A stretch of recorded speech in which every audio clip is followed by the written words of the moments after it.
auditnya sesuai gitu. Data-data yang kita kirimkan ke mereka itu sesuai. Dan yang biasanya kalau misalkan kita tektokan langsung sama tim audit, itu biasanya mereka lebih attention to detail tuh tinggi banget kayak, Mas ini misalkan duitnya 50.000, 100 gitu. Ternyata di data kita hasil perhitungan kita itu 50.000, 50. Nah itu nanti mereka bisa tahu tuh, loh kok hasilnya segini Mas, ini beda 50, 50-nya kemana? Nah itu harus kita cari tahu tuh, kita harus ngolah lagi dari awal, kita harus nyobain satu-satu kayak gitu segala macam. Nah kalau buat di konteks ini, regulatory reporting otomatis kurang lebih seperti itu. Tapi karena perbankan itu kan biasanya reportnya entah ke OJK atau mungkin ke BI atau mungkin ke atasan-atasannya lah yang mau ngelihat kayak, nggak tahu juga ya kalau misalkan report di perbankan tuh kayak gimana. Pokoknya intinya seperti itu. Terus yang ketiga ada di sektor kesehatan. Yang pertama ada integration and standardization of patient data from multiple sources. Jadi saya pernah baca kalau misalkan data pasien yang tersebar di, kayak misalkan Hermina gitu, bisa jadi di setiap Hermina itu pemrosesan data pasiennya itu beda-beda. Kayak contoh di Hermina Jakarta Selatan gitu, misalkan di Hermina Jakarta Selatan dia nyimpen data pasiennya tuh kayak gini, misal ada nama lengkap, ada nama lengkap, nama depan, nama belakang, nomor telepon. Nah, ternyata kalau di Jakarta Pusat, Hermina Jakarta Pusat itu bisa jadi nyimpennya nama lengkap, nomor telepon, sama email, misalkan kayak gitu. Nah, itu kan ada nggak yang standar gitu kan. Nah, nanti juga kita harus bisa standarisasikan. Kayak kita ngumpulin data-data dari semua source, entah itu tabangnya Hermina, entah itu apalah segala macam. Nggak cuman data pasien ya, bisa jadi data karyawannya, atau mungkin bisa jadi data obatnya, atau data-data gudangnya, kayak misalkan ada reparasi lah, atau ada segala macam. Terus yang kedua ada pipeline for AI-based automated diagnosis model. Jadi kalau yang ini lebih ke gini, ada di IT itu dulu, di matematika itu belajar, kebetulan saya ngambil itu namanya pengantar pengolahan citra digital. Ya pengantar masih awal gitu kan. Di situ tuh kita bisa ngedeteksi kayak misalkan eh kita ngefoto daun gitu. Nah, dari daun itu nanti diubah ke grayscale, nanti akan kelihatan nih, oh ternyata daunnya kena ini setelah di-apply machine learning ya. Nah, kalau di sini case-nya juga sama. Jadi nanti akan dikumpulkan misalkan kayak penyakit paru yang ini, kayak misalkan dia kena penyakit apa, TBC, nanti akan dikumpulkan tuh semua foto-foto yang berhubungan dengan TBC, jadi bisa langsung didiagnosis awal dulu. Nah, itu fungsinya di pipelines for AI-based automated. Jadi kita menggunakan AI di dalam pipeline kita. Selanjutnya akan masuk ke ranah data engineer dan artificial intelligence gitu kan. Apa sih AI itu gitu? AI itu teknologi yang memungkinkan komputer dan mesin untuk mensimulasikan cara kerjanya, cara berpikirnya manusia, terus pengambilan keputusannya, menyelesaikan masalahnya, kreativitasnya, dan autonominya. Jadi AI itu bisa ngerti gitu, bisa ngerti dan merespon ke bahasa manusia. Contohnya kayak misal kita ngeprompt di GPT gitu, atau ngeprompt di DeepSeek, Claude, Gemini gitu kan. Itu kan mereka bisa paham nih bahasa kita. Misal pun teman-teman pakai bahasa mana ya, bahasa Arab atau bahasa Korea gitu, mereka kan paham gitu. Nah, itu udah tingkat lanjut banget dari AI gitu. Padahal sebelum tahun 2023 ya, 2022 itu tuh masih belum ada gitu. AI yang kayak gini gitu, kayak GPT yang bisa nge-generate teks atau generate gambar dengan cepat gitu. Nah, ternyata AI itu bisa dimasukin loh sama data engineer gitu, bisa dikombinasiin. Can I combine these two things? Jawabannya adalah yes, you can. Nah, ini adalah contohnya ya teman-teman. Jadi pertama itu kita harus memastikan nih data kita itu bersih. Data yang kita deliver itu udah bersih dan udah efisiensi lah, dalam artian udah kalau misalkan data-data yang kayak kosong tuh udah nggak ada. Pokoknya semuanya udah ready to test buat masuk ke train sama testingnya di machine learningnya gitu. Nah, yang kedua itu masuk ke automationnya. Apa sih yang pengen teman-teman masukin gitu. Nah, yang terakhir itu bisa kita sebut sebagai intelligence pipelines. Intelligence pipelines itu salah satu yang menurutku keren. Aku pernah baca gitu kan. Saya pernah baca ada sebuah konsep intelligence pipelines. Jadi kita memasukkan AI ke dalamnya, ke dalam pipeline kita gitu. Jadi kalau semisal di dalamnya itu terjadi error, maka dia akan membaca gitu.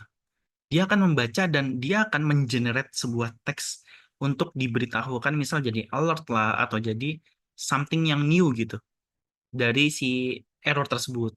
Atau mungkin bahkan yang lebih kerennya lagi, pipeline itu bisa dibenerin sendiri gitu. Coba teman-teman bayangin kayak kita nggak perlu ngapa-ngapain gitu. Kita kayak udah kita sibuk di awal proses gimana caranya kita bikin AI itu bisa masuk ke pipeline kayak misalkan berbulan-bulan. Tapi setelah itu kalau misalkan ada error, ya udah teman-teman nggak ngapa-ngapain gitu. Kayak teman-teman udah tinggal nunggu AI-nya ngebenerin gitu.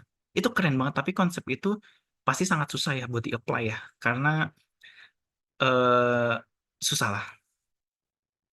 Karena ya tadi teman-teman harus selain harus paham data engineer-nya, teman-teman harus paham konsep machine learning-nya, teman-teman harus paham konsep gen AI-nya, harus paham model RAG-nya seperti apa gitu. Terus belum lagi tuningnya seperti apa gitu.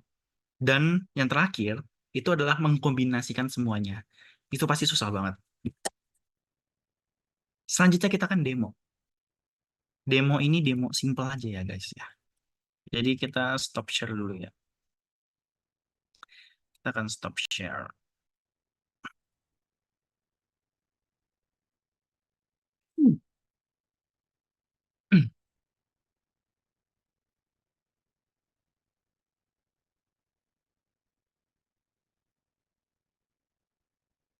Eh, salah. Maaf, maaf.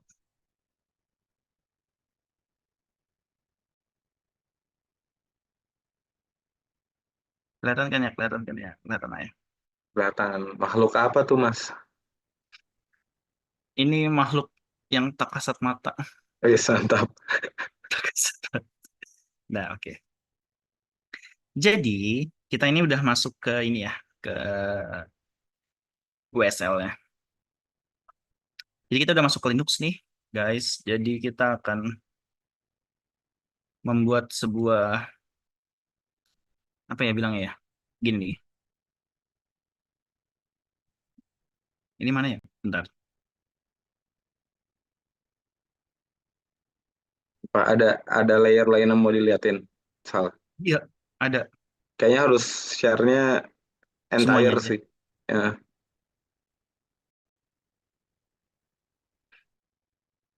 Nah, jadi masuk ke sini ya. Nah, ini.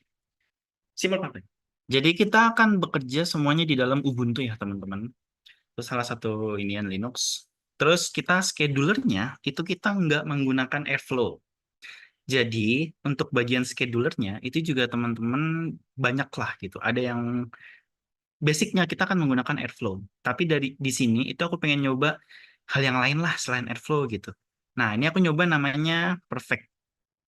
Perfect ini kayak sebuah tools baru lah gitu yang dikembangin di luar sana.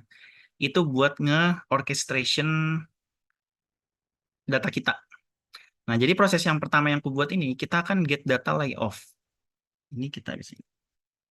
Salah. Nah, ini. Kita akan nge-get data layoff. Ini formatnya dari Excel ya, teman-teman. Dari Excel gitu. Terus nanti akan kita cleansing menggunakan Python. Terus selanjutnya akan di-apply modelnya nih.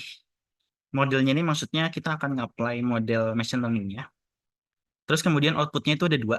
Pertama itu ada ke dashboard. Dashboardnya kita menggunakan Metabase. Dan yang kedua kita akan menggunakan Excel. Maksudnya kita akan nge-outputnya itu menjadi file Excel lagi.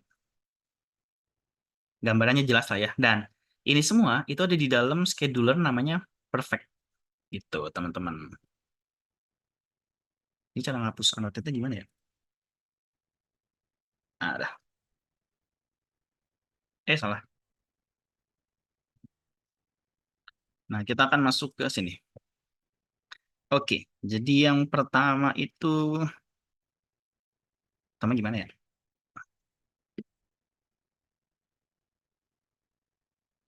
Kita akan masuk ke sini dulu.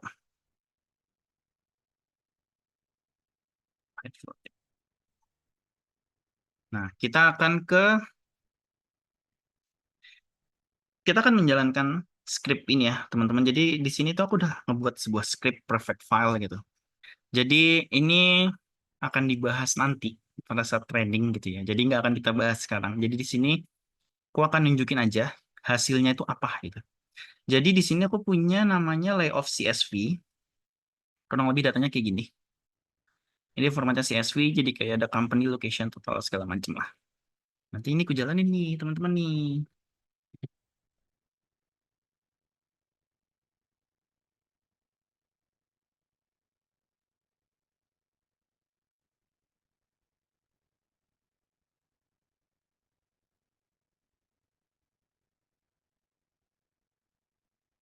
Nah, udah selesai kan? Nah, jadi hasilnya itu nanti ini. Namanya itu adalah Datamart HC RIS. Nah, ini. Nah, untuk melihat hasilnya, itu pertama kita akan melakukan jalanin dulu ini. Kita akan mengaktifkan, jangan deh, kita jalanin ininya dulu, prefect filenya, lanjutkan prefect file.py.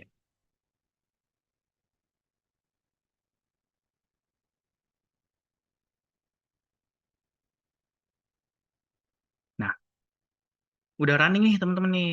Nah, jadi kita akan kemudian buka ini baru.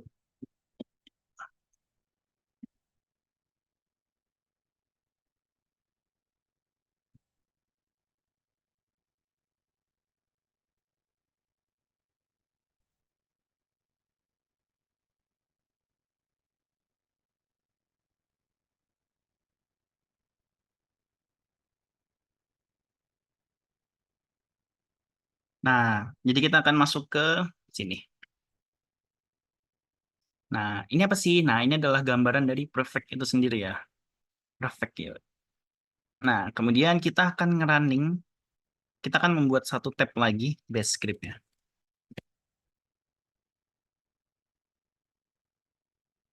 Di sini kita akan menjalankan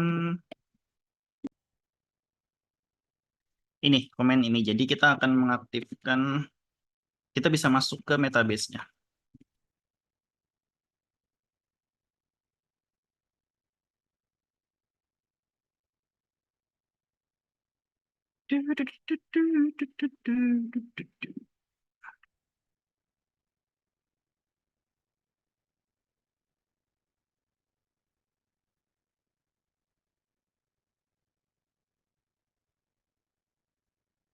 Welcome to Metabase.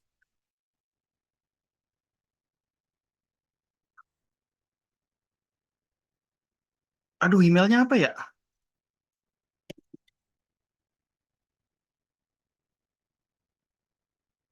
Aduh, lupa lagi.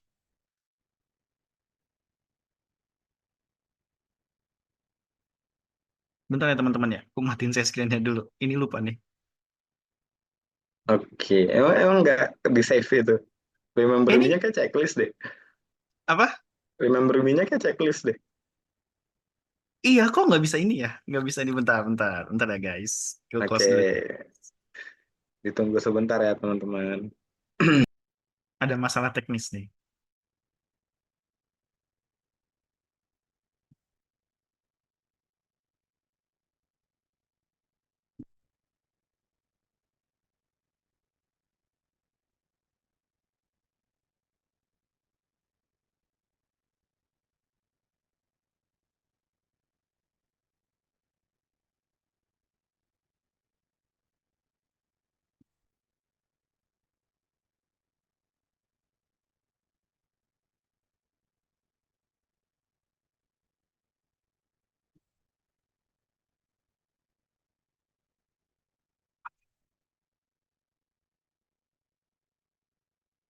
Oke guys, udah bisa guys.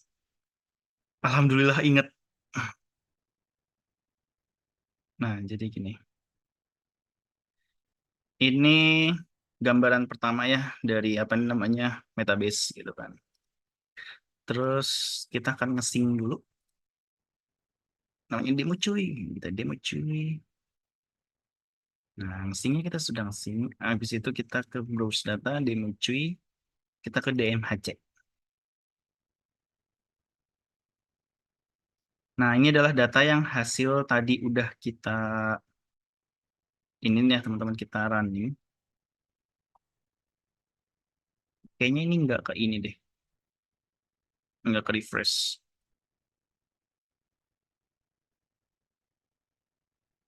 Jadi dia ini nanti teman-teman dari sini itu tuh bisa nih teman-teman apa namanya eh visualisasikan gitu.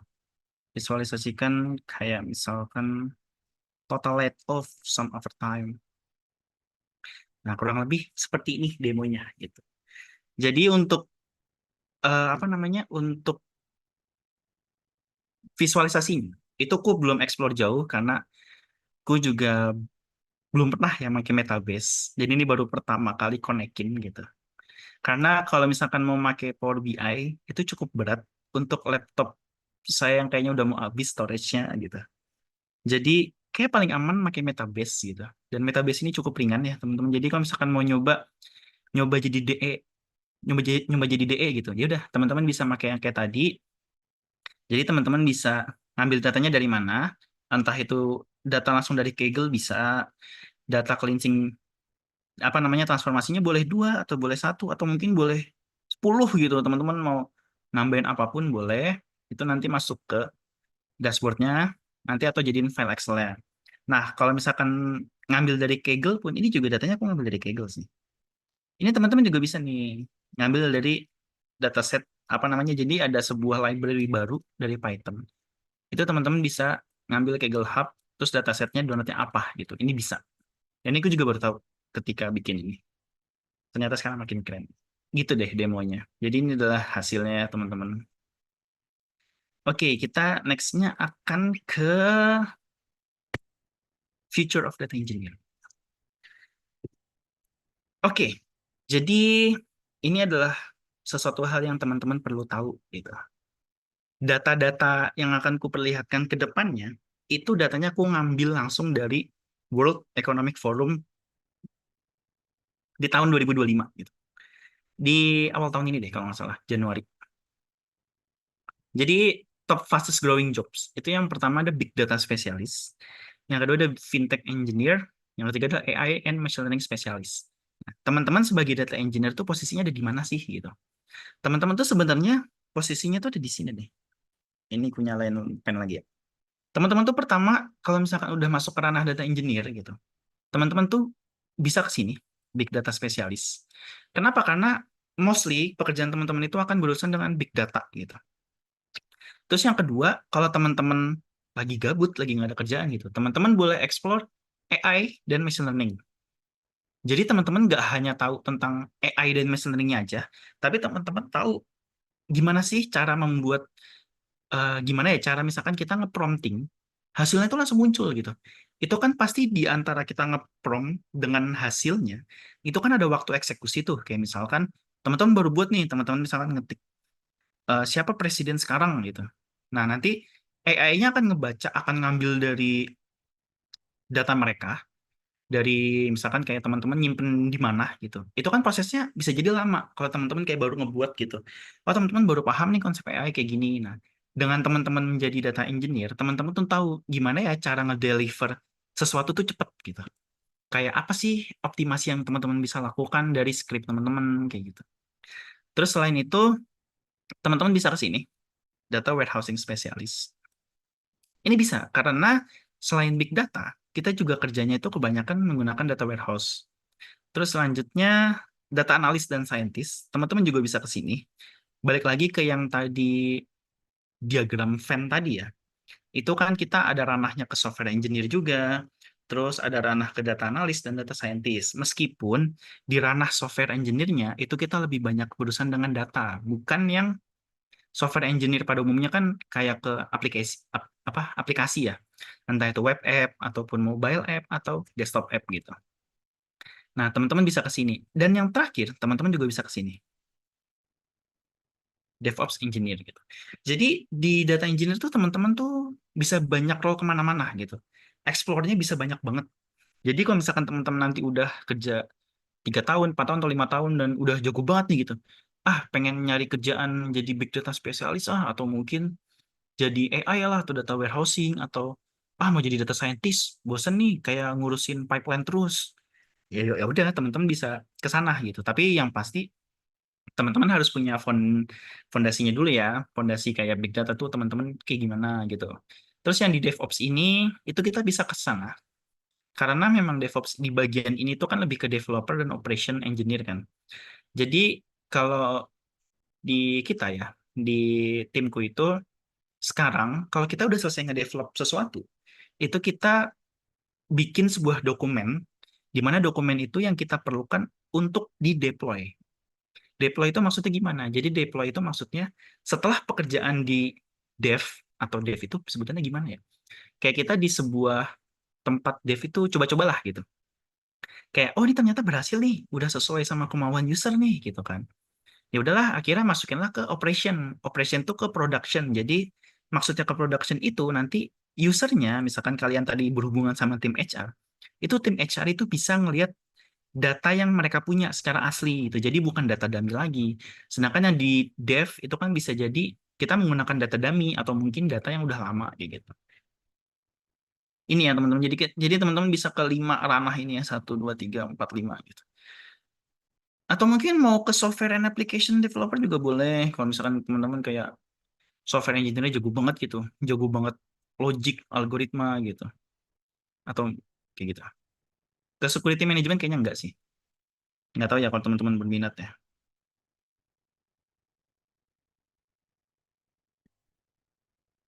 Nah, top fastest declining jobs. Jadi ini job yang apa ya? Kayak makin berkurang lah. Ada postal service clerks, bank tellers, related clerks, data entry, cashier. Yang pasti ini itu kan nanti akan udah tergantikan kan. Apalagi yang sekarang itu lebih lagi hitsnya AI gitu. Dan perkembangan AI ini cepet banget gitu. Itu cepet banget. Kayak rapid banget.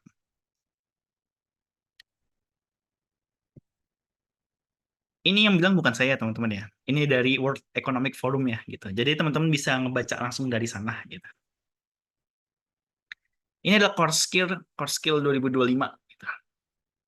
Nah, di sini yang paling tinggi itu analytical thinking. Yes. Kenapa analytical thinking itu penting? Jadi kalau teman-teman tahu ya, ada sebuah istilah tuh namanya gini. Ini cara masukin teks gimana ya di sini ya? Pokoknya nanti teman-teman itu namanya Bloom Bloom's taxonomy atau Bloom's revised taxonomy. Jadi di dalam Bloom's revised taxonomy itu kan mengenal gitu beberapa tahapan cara belajar manusia gitu. Nah, analytical thinking itu masuk ke level keempat. Jadi level yang pertama itu menghafal, remember, yang kedua itu memahami, yang ketiga itu nge-apply, dan yang terakhir itu kita menganalisis gitu. Analyze. Nah, analisis itu penting gitu. Karena dari analisis itu kita bisa nge-evaluate di level selanjutnya, nge-evaluate kayak kita bisa menentukan decision making itu apa, kita menentukan keputusannya itu apa gitu. Dan yang terakhir itu ada di create. Jadi teman-teman dari hasil 1 sampai 5 levelnya itu teman-teman bisa membuat sesuatu hal yang baru berdasarkan cara belajar teman-teman. Makanya di sini analytical thinking itu yang paling pertama. Yang kedua adalah resilience, flexibility, dan agility, leadership and social influence, creative thinking, motivation, teknologi, literasi, karena memang sekarang masih di rapid banget ya di bidang teknologi, empati, dan active listening gitu. Jadi teman-teman harus belajar menjadi pendengar yang baik gitu, mulai sekarang. Gitu. Asik. Talent management, service orientation, AI, dan big data ini masuk juga ke core skill urutan 11. Nextnya ini ada, ini kayak salah nih, ini kayak 2030, salah tulis teman-teman. Jadi di sini Itu masih sama ya. AI dan Big Data, teknologi literasi, creative thinking, resilient analytical thinking, system thinking, talent management, curiosity. Ini penting banget nih di core skill 2030. Karena yang pasti AI yang sekarang dengan AI yang tahun 2030 itu pasti jauh banget bedanya. Out of focus skill, less essential now and not expected to increase in the use studies. Nah, data ini itu aku dapat juga dari World Economic Forum gitu. Jadi teman-teman bisa baca aja di sana. Oke, terima kasih semuanya. Jadi sekian presentasi dari saya. Kira-kira kalau ada yang ingin bertanya, silahkan bertanya. Stop share. Stop share dulu. Oke. Oke, terima kasih Mas Faisal, keren banget materinya. Tadi saya agak kaget, guys, apa namanya di Mas Faisal muncul Mentabase, kirain mau bikin dashboard juga. Bikin apa? Kira langsung bikin dashboard juga, kaget tadi saya Oh, teman-teman. Karena kan Mas Faisal ini DE ya. Jadi kalau tadi mungkin sedikit teman-teman yang masih masih bingung tuh, solusi dari demonya Mas Faisal tuh bukan dashboard ya teman-teman ya, tapi apa namanya, alur datanya Mas Faisal lagi gimana akhirnya sampai si data martnya atau file yang bisa diakses sama Metabase itu terbentuk iya benar. teman-teman gitu. Jadi karena ditunjukinnya susah, makanya Mas Faisal pakai Metabase untuk nunjukin nih hasilnya jadi data yang udah rapih loh untuk dikonsumsi sama role selanjutnya gitu kan ya Mas Iya Faisal ya. benar seperti itu. Kayak gitu. Nah, tadi Masih Mas Faisal juga banyak share teman-temannya, keren banget gimana gimana DE mungkin nanti bisa beririsan sama AI. Bahkan setahu saya juga, saya sedikit baca-baca tuh udah ada tools DE yang powered by AI juga ya, kayak Azure gitu-gitu kan udah AI powered ya Mas Faisal Iya, ya. udah ada Nah iya, AI-nya sih di Azure sekarang. nah iya betul, dan apa namanya, gimana skill yang akan sangat dibutuhkan gitu teman-temannya di tahun-tahun mendatang, dan yang lain-lain yang tadi Mas Faisal sudah share gitu. Dan untuk teman-teman yang kira-kira mau bertanya atau mau diskusi sama Mas Faisal, boleh banget ditulis di kolom chat ya, nanti aku coba bacain gitu dari apa yang ditanyakan oleh teman-teman. Silahkan teman-teman kalau ada yang mau nanya. Tapi mungkin sebelum sambil menunggu pertanyaan, ini ada tim Celerets yang mau ngasih informasi nih. Kita ada Kak Safira nih. Halo Kak Fira. Ini punya Sumringah aku. banget nih malam. Aduh, jadi Dilihat-lihat. bingung mau ngomong apa ya? Jadi bingung mau ngomong apa ya? Jangan gitu dong Mas Angga dong, jadi salting. Oke. Jadi katanya Kak Safira mau ngasih informasi nih yang menarik. Silakan Kak Safira. Oke, Monggo. halo teman-teman. Gimana suara aku udah masuk belum ya kira-kira? Masuk, masuk, masuk. Ah ya. Oke, udah aman ya. Aku izin share screen sebentar. Ini gimana cara bikinnya?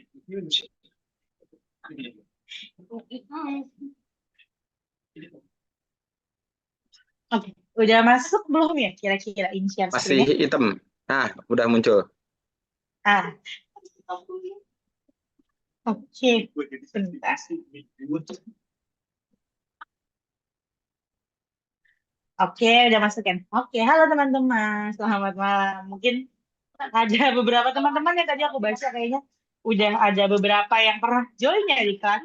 Karena sebelum-sebelumnya mungkin ada dari data science, kemudian ada generatif AI, kemudian juga ada apa project management yang mungkin dari beberapa kelas itu mungkin juga beberapa teman-teman nih udah pernah ketemu aku, Safira, beberapa kali nemenin teman-teman jadi moderator ataupun jadi ya seperti sekarang nemenin Mas Angga aja nih di malam hari ini gitu. Oke, jadi teman-teman tadi kan udah dijelasin tuh sama Mas Faisal. Gimana sih alurnya jadi data engineer, apa aja tools yang harus dipakai sama teman-teman. Terus juga apa sih bedanya data engineer, data science, data analis, kayak gitu kan. Nah, sekarang aku mau kasih tahu teman-teman nih, mungkin kelas kelas yang akan nambah ilmu teman-teman ya dari yang tadi udah dijelasin sama Mas Faisal, mungkin baru poin A-nya aja nih. Teman-teman kalau mau tahu poin B sampai poin Z-nya, teman-teman bisa join di kelas lanjutannya. Sekarang nanti teman-teman di kelas data engineer Oke, bentar. Nah, oke. Nah, jadi teman-teman Celeret itu ada buka kelas data engineer di nanti kita bakal online via Zoom meeting teman-teman. Nah, jadi kita juga seatnya itu terbatas teman-teman, cuma ada 75 seat. Jadi teman-teman harus kayak berebut nih kayak, aduh siapa duluan, siapa duluan, siapa duluan gitu. Teman-teman nih yang kepo banget tadi kayak, oh Mas Faisal udah jelasin poin A-nya nih, kira-kira dari sini lanjutannya kayak gimana ya? Teman-teman bisa banget join di kelas Data Engineer Accelerate. Nah, jadi kalau teman-teman join di kelas Data Engineer Accelerate itu, teman-teman bakal dapat benefit yang banyak banget teman-teman. Jadi aku coba poin satu-satu teman-teman. Jadi yang pertama itu ada benefitnya mentoring personalized. Jadi teman-teman tuh bisa diskusi sepuasnya di luar sesi training sama mentornya. Nah, kebetulan di kelas Data Engineer Accelerator nanti, teman-teman tuh bakal di mentoring juga sama Mas Faisal nih teman-teman. Jadi teman-teman boleh banget nanya apapun yang teman-teman bingung. Misalkan teman-teman ikut kelasnya, terus teman-teman bingung nih kayak, aduh tadi ngerjain ini harusnya gimana ya? Oh ini harusnya coding yang ini taruh di mana ya? Itu boleh banget nih. Langsung di chat nanti Mas Faisal. Jadi teman-teman bakal dapat personal mentor. Nah, setelah itu juga teman-teman bisa nanti dapat studi kasus dan simulasi real project teman-teman. Jadi bakal beneran real project yang biasanya dipakai sama developer nih teman-teman bisa belajar langsung dari situ. Terus kemudian juga ada kesempatan karir sebagai data engineer di Celeret.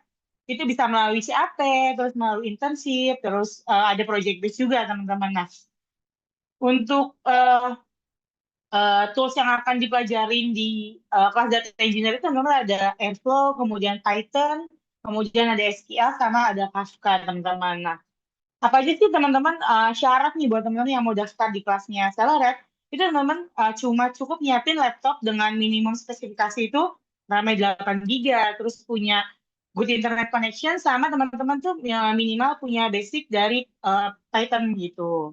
Nah, selain tadi yang udah aku sebutin benefitnya, teman-teman juga bakal dapat fundamental knowledge, terus juga nanti bakal hands-on langsung sama mentornya dan trainernya langsung di kelasnya gitu kan. Terus juga dapat training materialsnya juga, terus teman-teman juga dapat sertifikat partisipasi, terus nah tadi ini benefit yang udah aku sebutin. Ada mentoring personalized, terus ada studi kasus dan simulasi project, kemudian ada career opportunity di Celeret juga. Nah, untuk teman-teman yang mau daftar, ini bisa langsung nih klik link ini nih, bit.ly/Celeret-de. Nanti aku copyin di kolom chat teman-teman.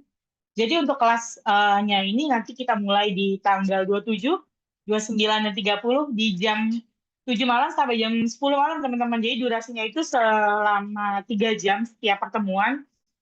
Nah untuk teman-teman yang daftar dari sekarang, kita ini lagi ada promo kode teman-teman. Jadi kalau teman-teman langsung daftar, nanti promo itu sampai 70%. Itu teman-teman harus berebut tuh.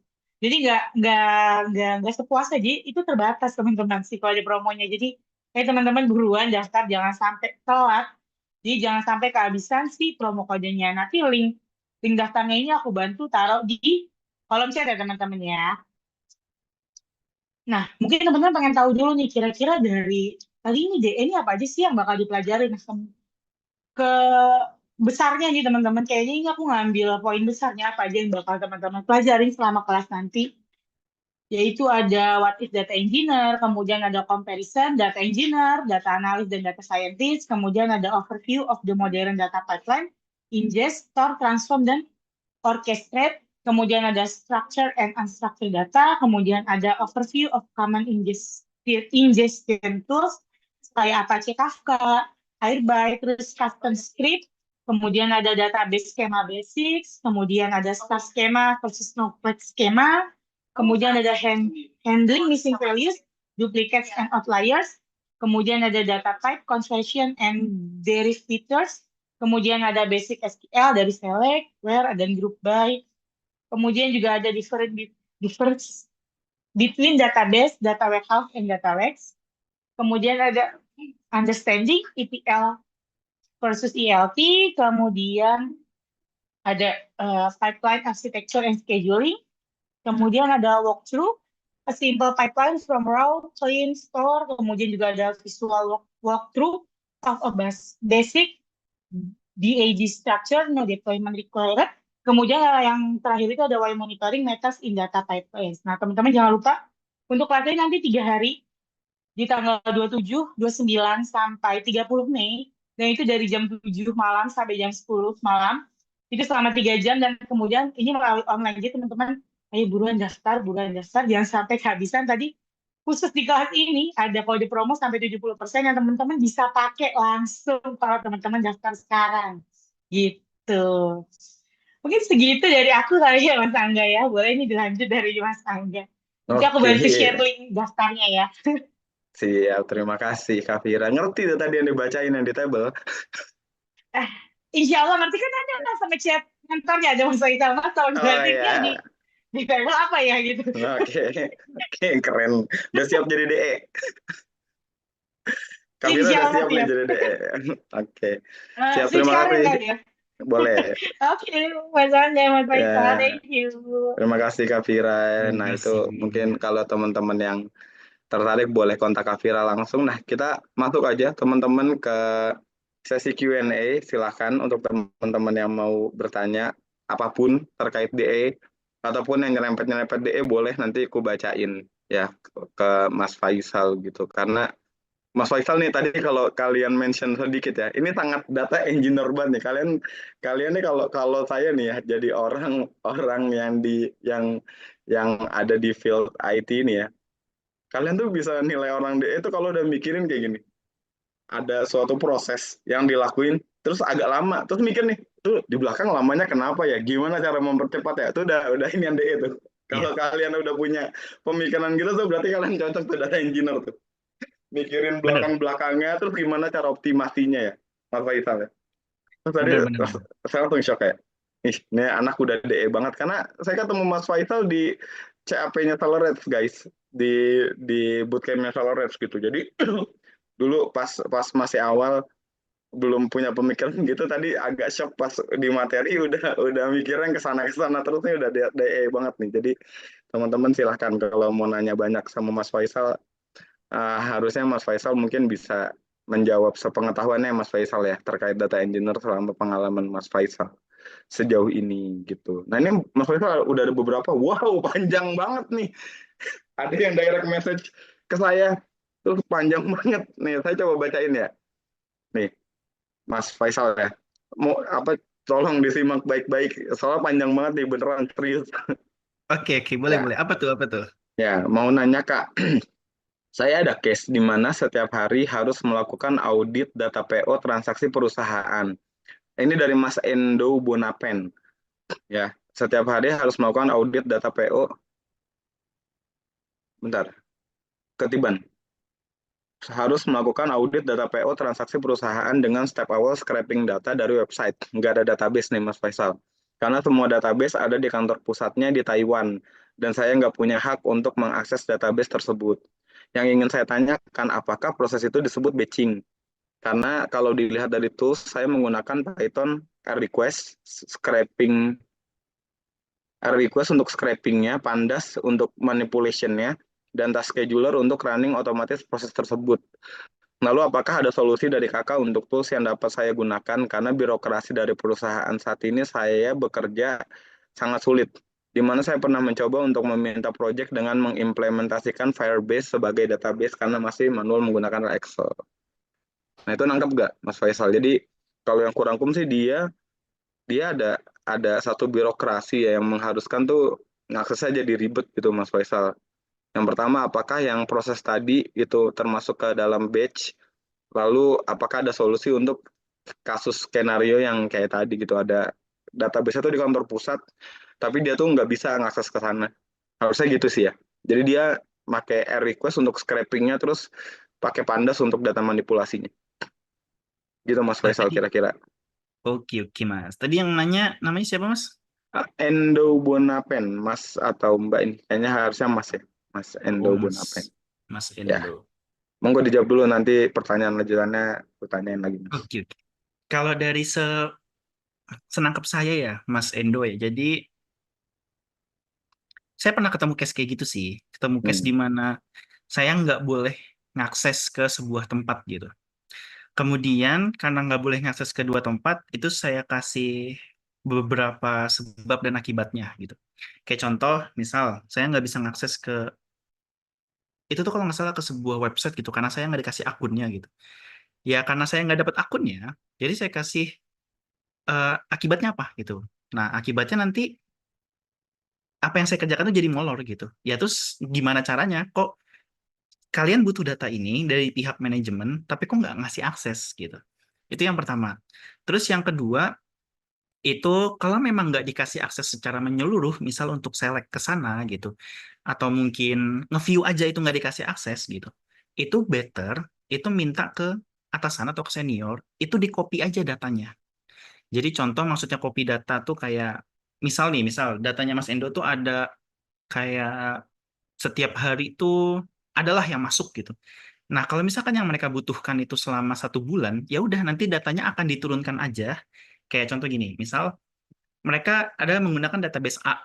Terus nanti Mas Endo minta, Mas gimana kalau misalkan datanya diturunin aja. Diturunin itu dalam artian di-copy setiap hari dari mereka, dari database A ke database B. Nanti Mas Endo itu ngambilnya dari database B-nya. Jadi memang Mas Endo nggak nge-select ke sana, tapi Mas Endo dapat data-data yang ada di hari itu aja, kalau semisal prosesnya batching.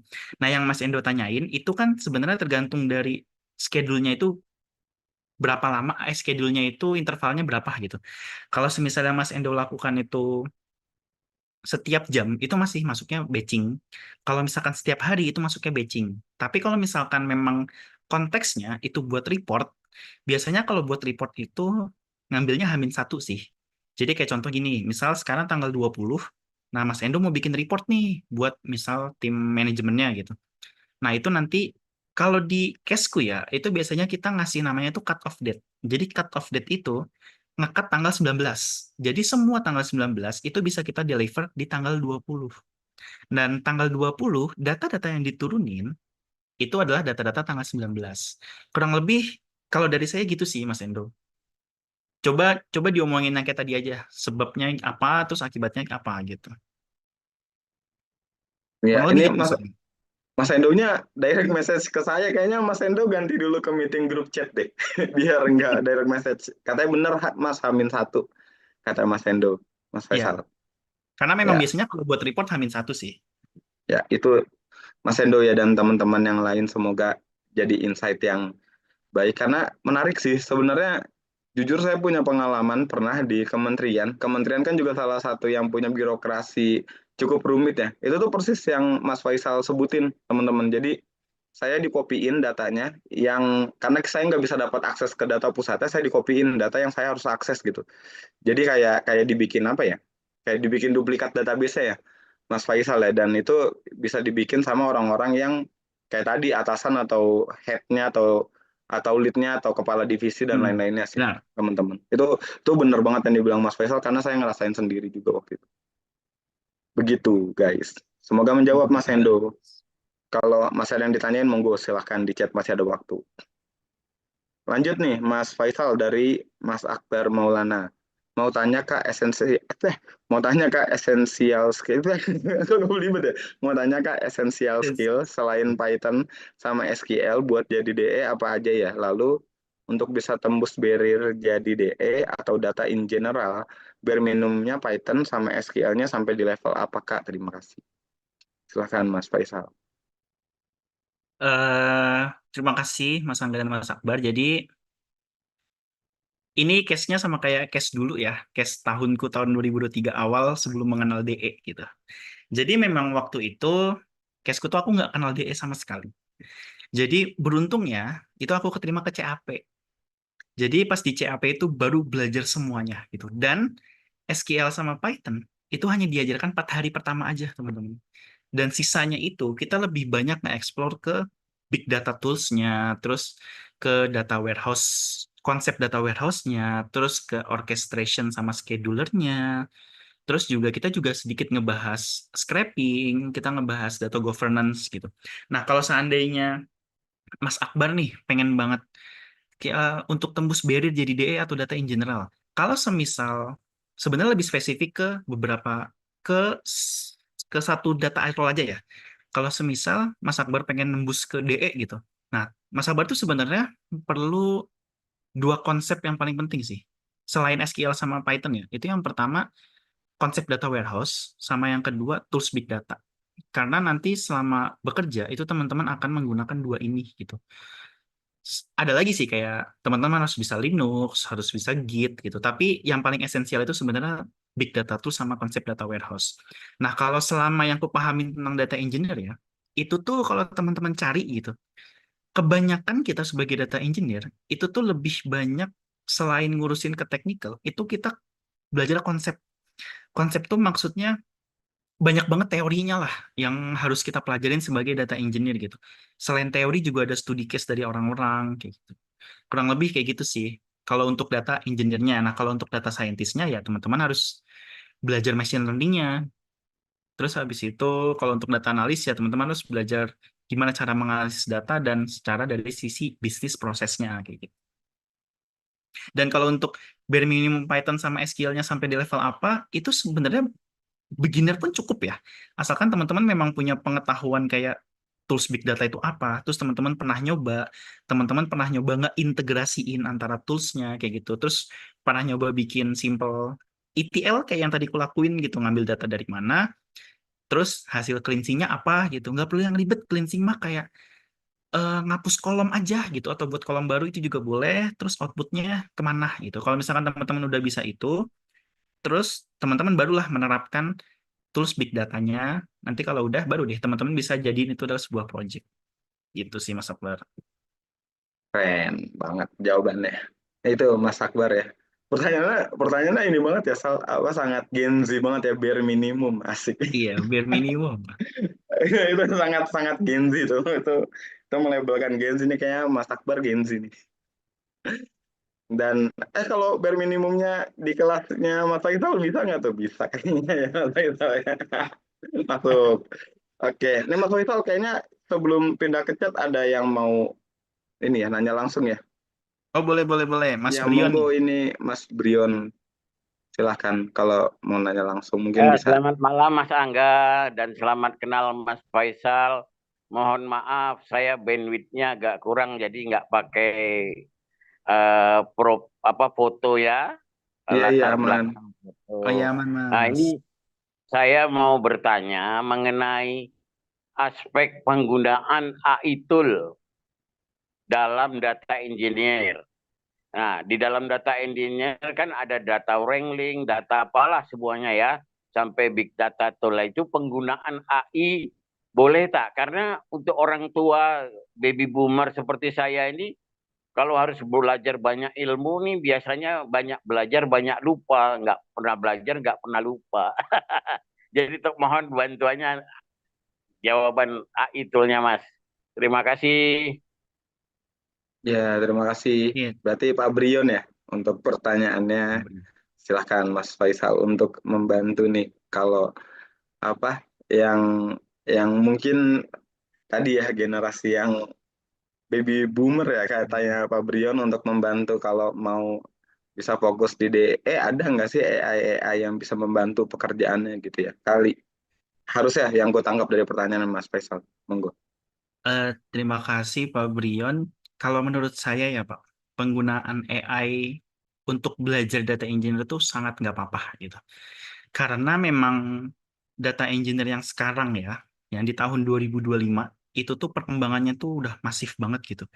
Teknologi tuh banyak banget. Jadi kalau misalkan kayak tadi contohnya saya pakai scheduler namanya Perfect gitu.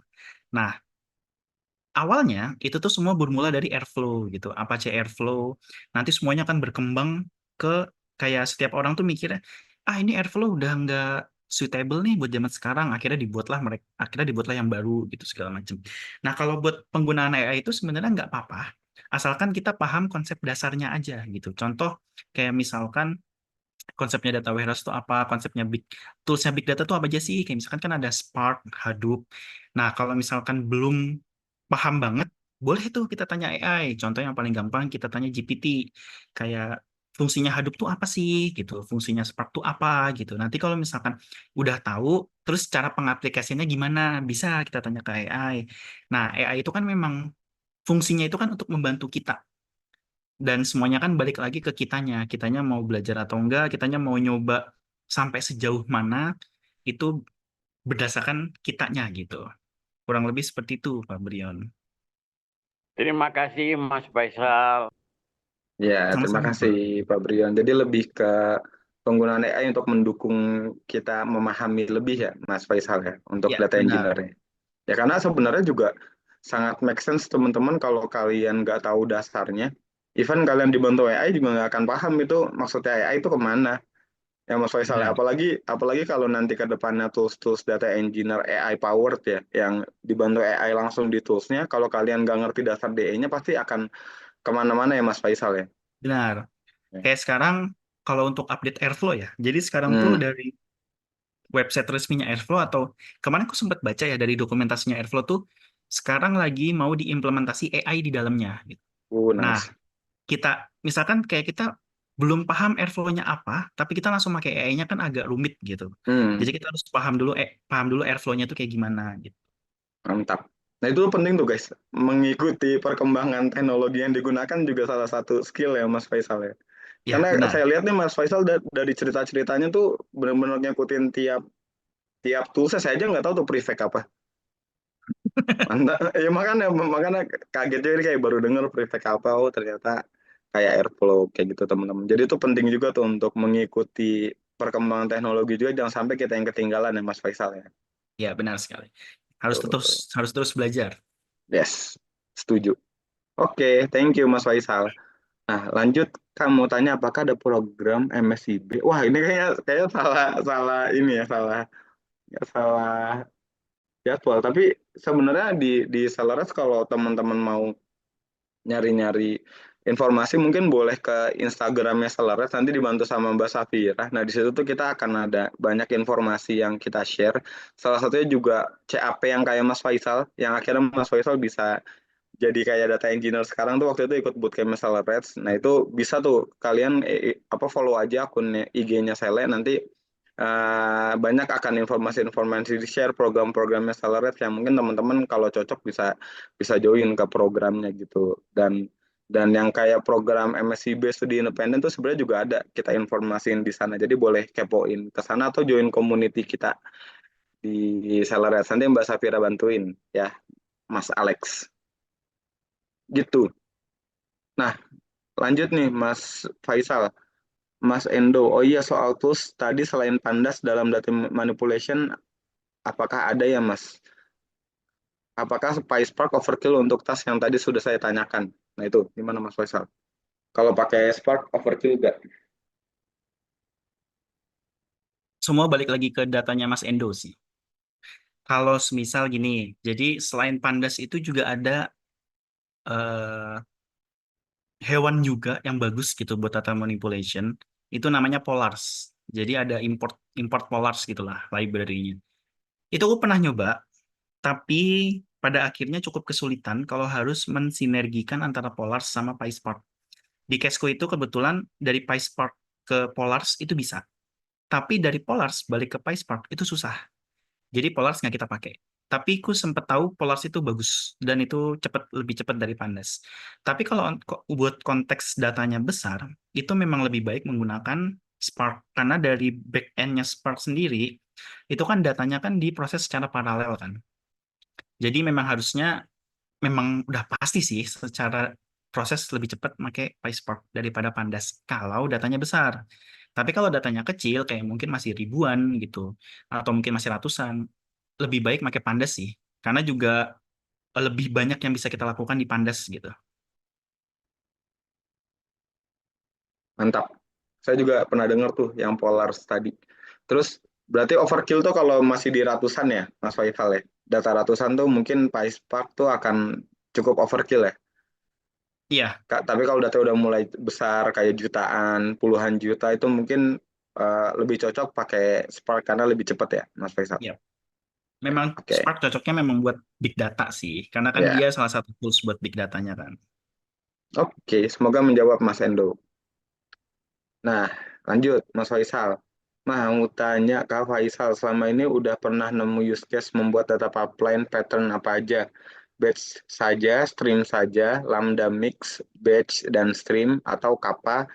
Menurut Mas Faisal sebagai DE, apakah perlu mendalami semua pattern tersebut dan perlu coba bikin study case-nya sebagai portofolio atau cukup fokus di salah satu pattern aja, Mas Faisal?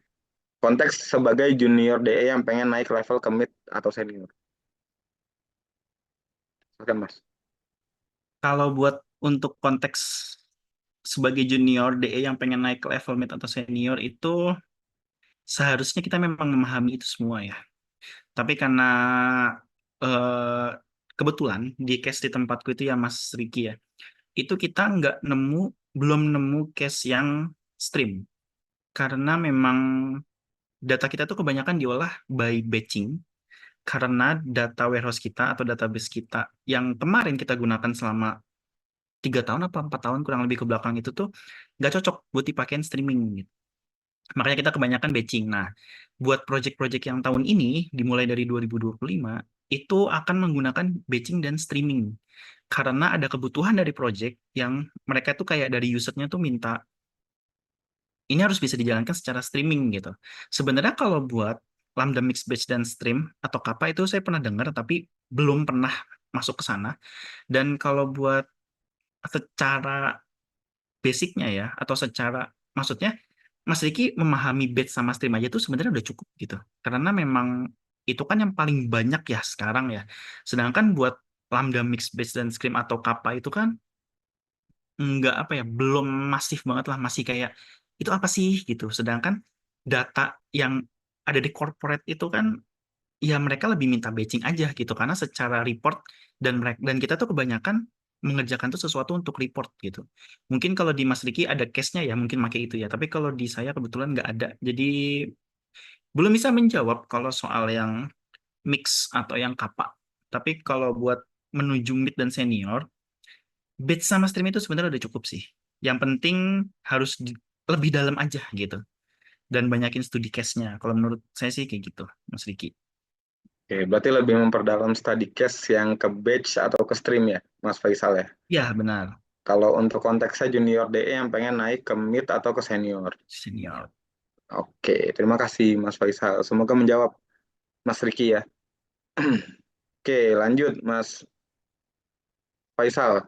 Kak, izin bertanya tips dan Nah, persiapan apa saja untuk mendapatkan pekerjaan pertama kita sebagai data engineer. Saya fresh graduate yang ingin switching menjadi data engineer, Kak. Terima kasih.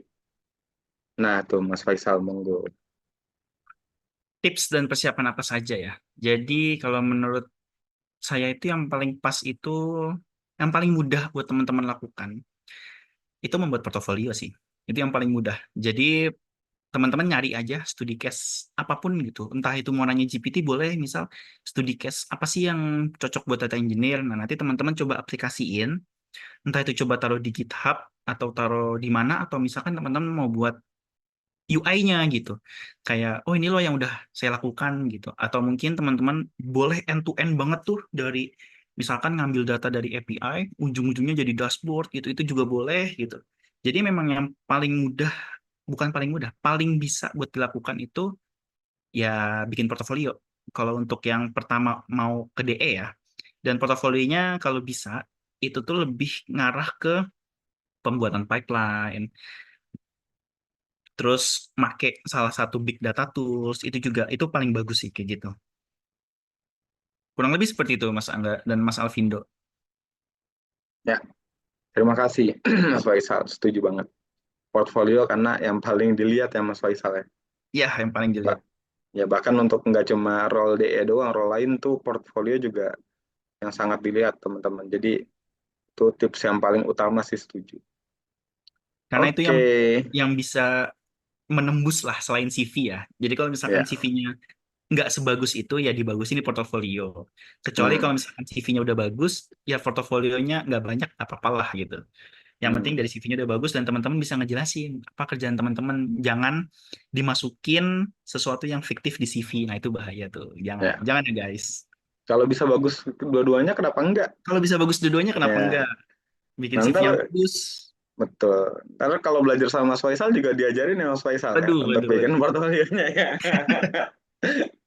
Oke, lanjut Mas. Ini kita ngabisin dulu kali ya pertanyaannya Mas Faisal ya. Ini kayaknya banyak yang excited dan penasaran sama DE-DE ini Mas. Karena mungkin abis ngelihat table core skill 2030 nih, ternyata DE banyak yang beririsan sama DE bisa menggantikan DS. Apa? DS tuh ada di bawah ternyata ya, yang dibilang paling sexist in the century kemarin, ternyata itu ada di bawah by data WHO. Jadi mungkin pada excited nih, Mas Faisal.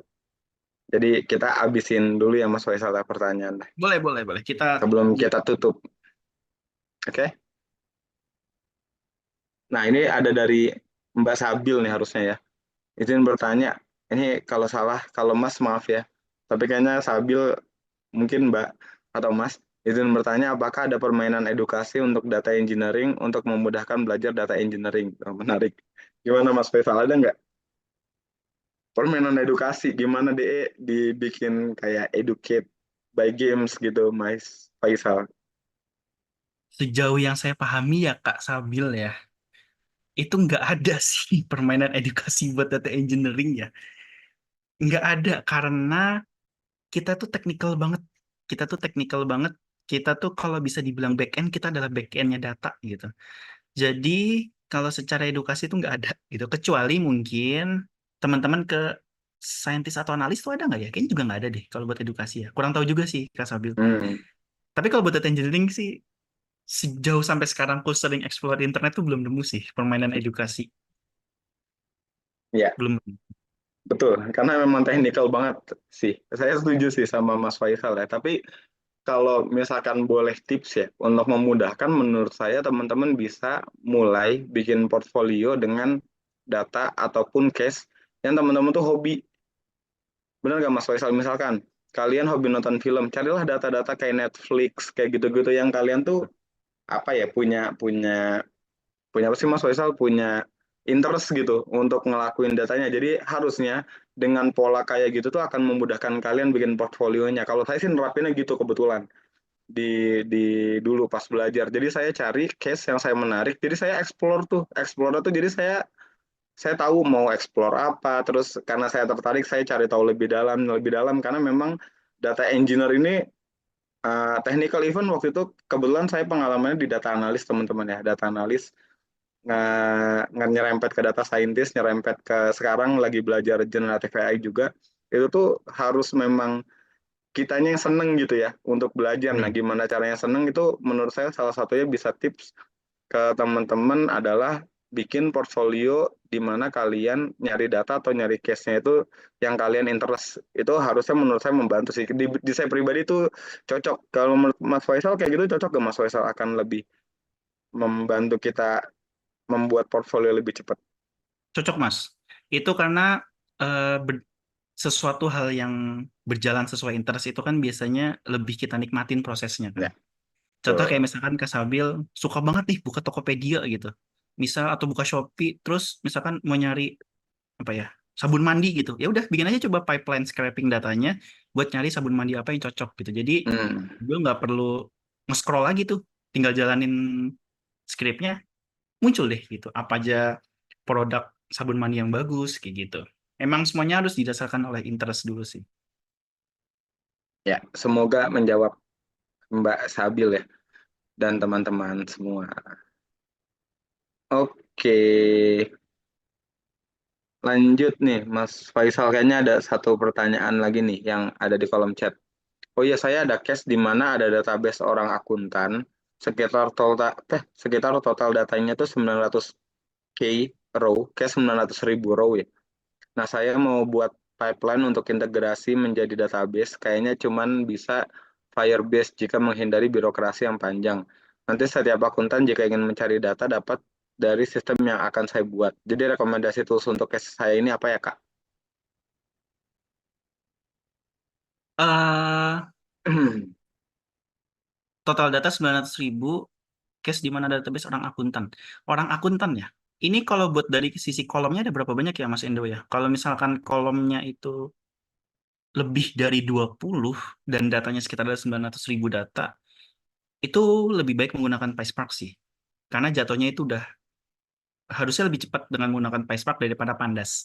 Apalagi dengan sistem, apalagi dengan kolom yang banyak ya. Kayak misalkan ada 25 kolom atau 30 kolom. Biasanya kalau memang udah standar corporate tuh kolomnya bisa 20, 30 atau bahkan bisa 50-an kolom gitu. Itu yang paling pas sih. Itu kayaknya Spark. Karena PySpark itu paling paling scalable sih buat sekarang, buat ngatasin data-data yang besar lah gitu. 60 kolom Mas itu. Ada Mas, 60-an kolom katanya. 60-an ya, bener. Udah pakai Hmm, PySpark, udah itu ketok palu tuh PySpark. PySpark aja. Nggak Itu bisa yang paling nego.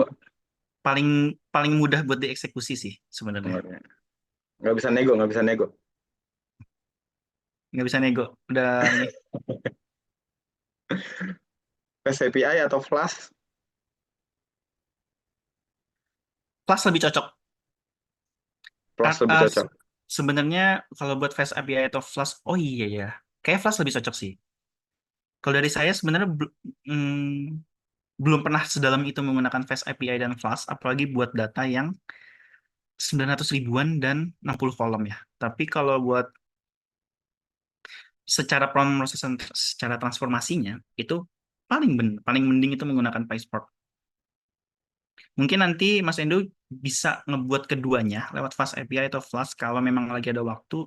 Terus nanti coba dibandingkan aja. Tapi tetap base-nya, transformasinya mungkin kalau ada transformasi itu bisa dimakin Spark-nya. Nah, ini emang nge-freeze atau Iya ya, udah? benar. Habis itu Udah. jawabannya. Udah. Oh, bukan nge-freeze ya, kira nge-freeze. Oke, siap. Makasih sarannya Kak. Tuh, kata Mas Endo, Mas Faisal. Iya, sama-sama. Saya bantu jawab nih, Mas Faisal. Sama-sama ya. Kayaknya lagi nge-freeze, lagi nge-lag. Enggak. Lagi ngeliatin ada yang nanya Oke, lagi atau enggak? oke, siap. Terima kasih. Oke, Yap, terima teman-teman sama-sama. masih ada yang mau nanya? Nih saya kasih waktu sampai 20.40 kali ya. Masih ada 3 menit nih. Kalau teman-teman masih ada yang penasaran atau mau diskusi, Ayo tanya apa aja, ya bebas. boleh. Atau saya nanya Mas Faisal nih, saya penasaran Boleh, yang boleh tadi. Mas. Boleh Kalau ya, jangan menurut yang susah-susah ya menurut Mas. menurut Mas Faisal sendiri nih, saya sangat sangat tertarik ya, karena saya belum sempat baca data yang dari World Economic Forum kan itu. Ya, World Economic Ya, Forum. tadi kan dibilang kalau core skill 2030 kita bahkan si big data analytics ya, yang big data tadi itu tuh sangat-sangat gede net growth-nya ya. Jadi perkembangan permintaannya mungkin akan sangat banyak ke depannya dan itu kan banyak banget berkaitan sama data engineer ya, Mas Ya, benar. Faisal ya. Benar. Dan sekarang kalau teman-teman ngikutin kan dulu sangat ini ya, sangat sangat sangat berkembang tagline tuh kalau data scientist tuh the sexiest in the century gitu. Bahkan data scientist pun tadi ada di bawahnya data big data engineer tadi, big data analis. Nah, menurut Mas Faisal kenapa ya? Kira-kira data engineer tuh jadi sepenting itu gitu di era sekarang. Lebih ke Karena itu ini. dibuktikan gitu dengan data kalau 2030 tuh bahkan yang akan banyak dicari itu justru orang-orang kayak gitu, bukan orang-orang yang AI sama data scientist-nya. Karena kan core-nya AI sebenarnya data scientist ya. Malah Ya, bukan benar. orang-orang itu yang dicari, tapi malah orang-orang yang big data engineer yang dicari. Nah, menurut Mas Faisal sendiri sebagai dia, kenapa sih hal itu yang ini by data pun dibilang loh kalau orang-orang inilah yang akan dicari ke depannya dan itu sangat erat sama data engineer. Terima kasih Mas Angga. Jadi alasannya itu karena sekarang kan teknologi AI lagi masif banget nih, lagi rapid banget kan. Dan AI itu kan butuh apa ya? Katalog jawaban lah, mungkin kita bisa bilang kayak gitu ya. Butuh jawaban yang banyak banget gitu. Jadi kayak dia harus ngetrain data tuh cepet banget, terus harus se secepat itulah, kayak misalkan dia kayak connect sana kemarinya itu dalam waktu milisecond atau bahkan di bawahnya gitu. Nah, fungsinya big data spesialis itu untuk menyeimbangi besarnya data yang bisa ditrain sama AI tadi, Mas. Jadi kayak contohnya misalkan gini, kayak GPT itu pasti di back end-nya sana tuh, di pusatnya GPT sana tuh, itu pasti data center-nya tuh gede banget. Karena memang mereka pasti nyimpen semua jawaban yang ada di seluruh dunia mungkin di dalam centralized-nya di situ ya, di data center-nya mereka. Nah, itu fungsinya big data spesialis dan mereka ngatur gimana caranya biar ketika AI-nya itu ngehit ke sana, itu mereka udah nge-indexing segimana pun jadinya atau gimana konsepnya tuh biar si prompt kita tuh set gitu langsung ngehit ke tempat yang tepat gitu. Kayak gitu sih, Mas. Itu fungsinya big data spesialis ke 5 tahun ke depan mungkin. Keren banget. Karena emang berkembangnya teknologi harus ada yang jagain belakangnya kan, Mas Faisal Yes, ya. Nah, benar. parah, Harus ada yang mantap. menjaga, teman-teman. Nih kayaknya Mas Faisal juga kalau tadi saya dengar ngomong sampai RAG itu kayaknya Mas Faisal juga ngikutin perkembangan AI banget nih teman-teman. Jadi itu jawaban yang sangat masuk akal guys, sangat make sense karena memang kalian lihatlah secanggih apa teknologi sekarang, AI sekarang dan harus ada orang yang ngejagain di belakang supaya kalian tuh kalau ngakses ChatGPT nggak butuh lama. Kalau kalian coba ngetes kan sekarang generate image cukup makan waktu ya Mas Faisal ya. Ini kalau semakin keren tools DE-nya itu bisa jadi generating image-nya nggak selama sekarang kan Mas Faisal, bener gak? Benar. Bener kan? Nah itu kayak gitu. Ya pusing belajar LLM mana laptop kentang. Emang laptop. Nah, laptop itu juga jadi salah satu ini nih teman-teman buat belajar AI itu laptop tuh penting ya Mas Angga ya. Betul ya, Harus harus mumpuni lah. betul. Tapi kalau laptop kentang Mas Endo nyobain apa model open source-nya kayak lamanya Facebook diinstal ke laptop sih meledak sih. Jadi emang yang itu harus dipikirin. Nah itu DE itu nanti ada peran pentingnya tuh di sana. Jadi yang tadi Mas Faisal bilang berkembangnya teknologi itu akan ada yang ngejagain dan itulah kenapa kalian menurut saya even bukan orang yang mau mendalami DE kayak data analis, data scientist atau kalian nanti mau ngomongin AI, kalian tuh penting banget ngerti data engineer ya teman-teman. Sebasic yang tadi Mas Faisal tuh ini ya jelasin ya karena akhirnya kalian tahu gitu di belakangnya tuh ada apa sih dan kita harus aware terhadap hal tersebut kayak gitu teman-teman. Benar. Jadi kalau Oke. misal teman-teman bingung gitu, kenapa sih ini GPT kok ngepromnya lama banget? Ya itu mungkin data engineer lagi istirahat kali. Atau mungkin Lucu lagi. Iya. atau mungkin belum dioptimasi gitu. Apa namanya engine-nya gitu. Jadi teman-teman harus sabar aja gitu. Mungkin lagi Iya. dioptimasi sama DE-nya di Hmm, sana. iya. DE-nya lagi healing Mas, lagi naik gunung. Lagi capek itu DE-nya. Itu lucu banget. Oke. Ini dua pertanyaan terakhir kali ya Mas Faisal ya. Boleh, boleh, Mas. Bentar. Ini kayaknya saya cari satu pertanyaan terakhir itu buat nanti jadi last ini juga apa? Closing statement. Tapi sebelum closing statement, Mas Faisal jawab dulu nih. Ada yang nanya apa aplikasi yang cocok untuk belajar software engineer kakak? Aduh, aplikasi yang cocok untuk belajar software engineer sebenarnya banyak sih. Hmm. Jadi kalau software engineer itu kan, ini kebetulan kalau saya nggak ahli ya di software engineer ya, karena memang software engineer itu kan perlu logik yang kuat banget ya, kayak perlu pengetahuan data structure yang kuat segala macam. Nah, kalau misal mau belajar, itu tuh banyak banget sebenarnya resource-nya di internet ya. Kayak contoh di HackerRank. Nah, kalau teman-teman misalkan masuk HackerRank atau masuk ke LeetCode gitu, itu tuh teman-teman bisa ngarah ke sebuah modul itu namanya tuh problem solving.